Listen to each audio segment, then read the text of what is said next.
Welcome everybody, it's StephanieGrams, Sewpreneur.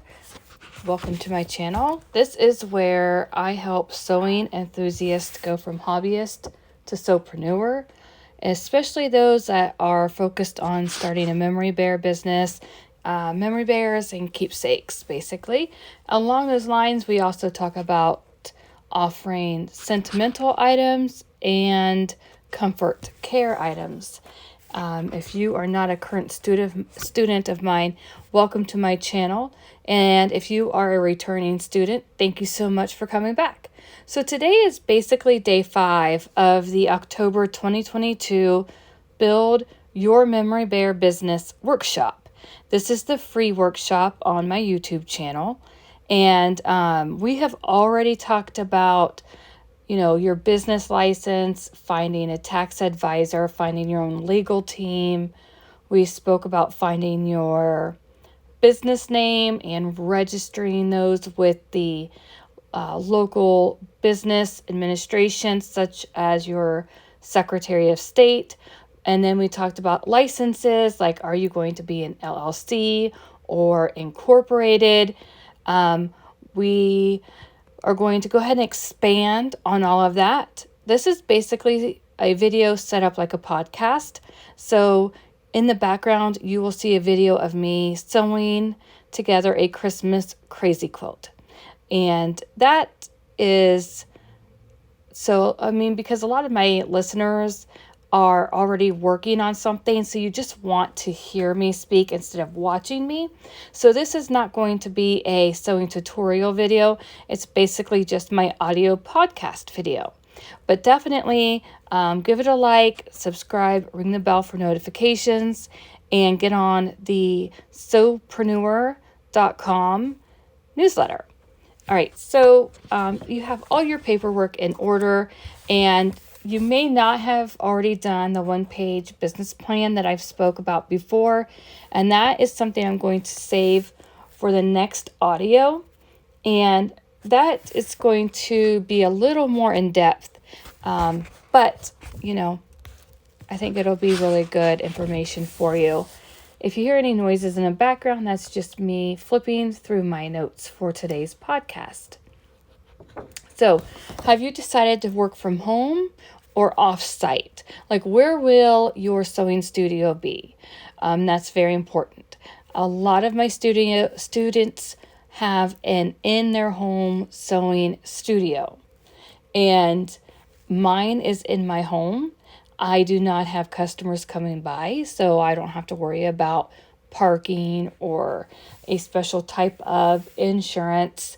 I do have basic insurance to cover all of my tools, computers, machines, everything. And it's insurance on the orders from my customers. So that's definitely something you will want to look into. So I hope you're keeping some notes. If you need any more direction, I have a sewing business planner in my Amazon author page. It is a 4-week planner, and basically you will plan your entire 1-year business in 4 weeks, and that's also going to be a YouTube series coming shortly. So get on the newsletter and ring the bell for notifications on my YouTube channel. That way you can join me to plan the best 2023 possible for your sewing business. Okay, so back to today's topic. So the location of your sewing studio, will it be at home or will it be off-site? There are pros and cons to both of those. Some of the cons from working from home might be that you will be interrupted, or you have to work a little harder to keep your family and business life juggled.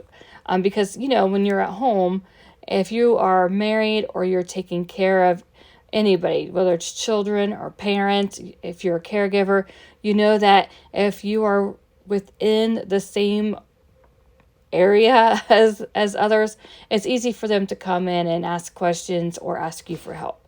But some pros are that you can work in your pajamas. You're always there for your family if there's an emergency. You can be flexible in your schedule. So kind of keep a pros and cons of either working from your own home studio or working off-site, such as renting a studio itself or leasing.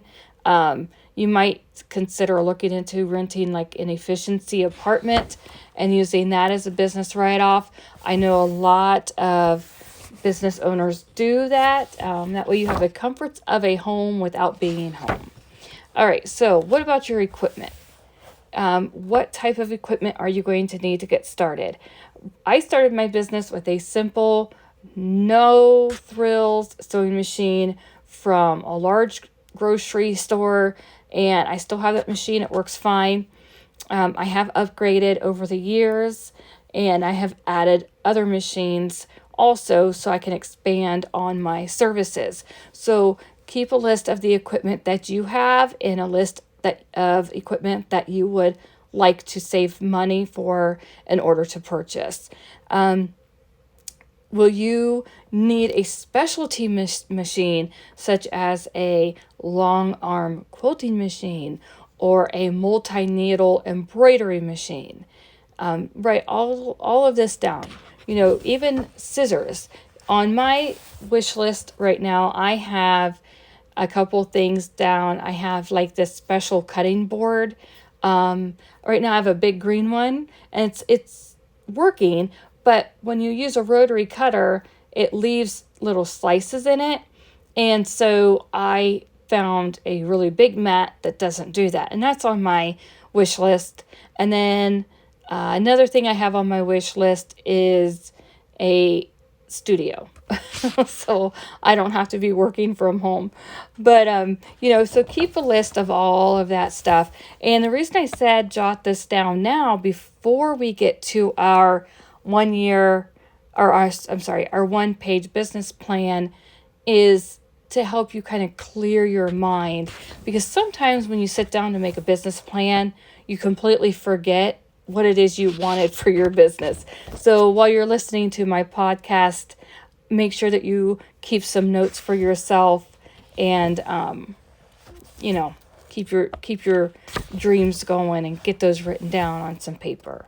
Think about some of the smaller tools that you really need to keep on hand, like extra bobbins, a bobbin winder, machine oil, marking utensils. I enjoy using the Mark Be Gone heat removing marker and Taylor's chalk. Those are the two that I seem to use the most. You'll need different measuring tools, maybe a quilting ruler of different sizes, maybe a tape measure or a hem gauge. Write all of this down. Different types of needles. If you're going to sew memory bears out of knitted sweaters, then you're going to need a special type of sewing needle for your machine. If you're going to sew maybe something thicker like faux leather or blue jeans, then there's needles for those as well. Different types of scissors, different sizes like snips, and then full tailor scissors. What about your lighting? Do you need special light bulbs? I know that it gets darker here now because we're in the fall and winter season, the autumn and fall season, and so I need to get better light bulbs. Think of if you need batting, polyfill, thread, etc., etc. Okay, so the next thing we're going to talk about is building your brand. You have your business structure, right? You know the legal structure, like mine is an LLC. What about your brand? How will you stand out from somebody else? Is it different types of colors that you use for your brand or your slogan? Like, how do you want to be seen? Do you want to be seen as an elegant sewist or modern or maybe more classic? I seem to have a classic twist to my memory bears. I have a lot of customers that like that classic twist. In fact, a lot of them prefer not to even have a face put on their memory bear. So just know what it is that you like and the type of customers that you want to serve. And that should come through with your branding. Your branding should also show your personality and be attractive to those customers. Several videos ago, earlier in 2022, I went over the customer persona.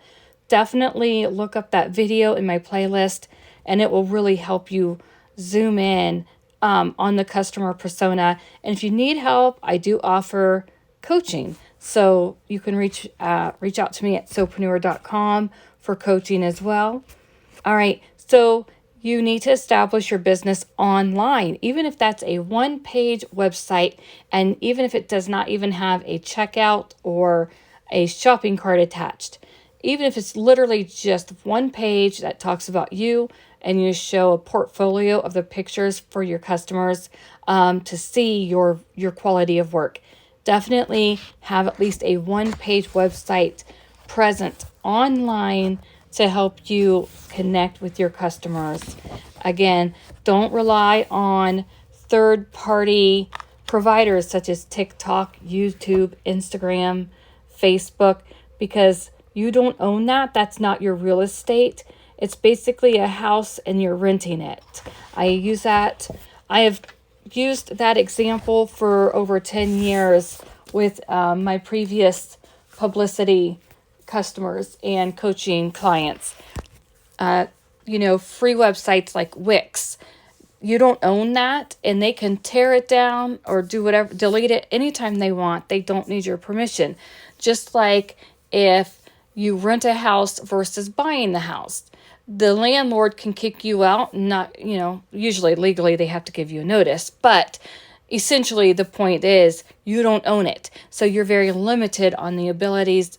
And hey guys, sorry for the interruption. This is StephanieGrams. I just want to invite you to go to Sewpreneur.com, sign up for the newsletter, and be sure to subscribe to this YouTube channel. Give me a thumbs up, ring the bell for notifications. Have a great day. And permissions you have, what you can post, how long you can stay there. If you're renting a house, you may not be able to decorate, so really think about making that purchase. If you look underneath my videos, you'll see that I talk about momwebs.com. And Scott and Kelly, I have been part of MomWebs for, I don't know, years and years. And I have them host my domain name. I go to namecheap.com and purchase my domain name, and then I have WebMoms host my websites. And yes, I have several websites that I have them host for me. If this is something that you need help with, it's super user-friendly, and I would love to be able to give you some one-on-one coaching attention on how to purchase your domain name, set up your website, get going online. And that's something that you and I can do through my one-on-one coaching. The coaching package is being updated as we speak, and I think that you will find it frugally affordable. And as always, reach out to me at Sewpreneur.com. You can always post a question or comment underneath the videos, but there's no guarantee that I'm going to see that, because I don't always get the notifications that somebody has left a comment for me. So if you really have a question, please go to Sewpreneur.com and contact me through the contact page. As always, I hope that you enjoyed this content, that I gave you plenty of homework to work on, and join me in the next vlog as we talk about expanding your services. All right, guys, have a wonderful day. Bye. Thanks for joining in, and I hope to see you again. Have a great day. Bye-bye.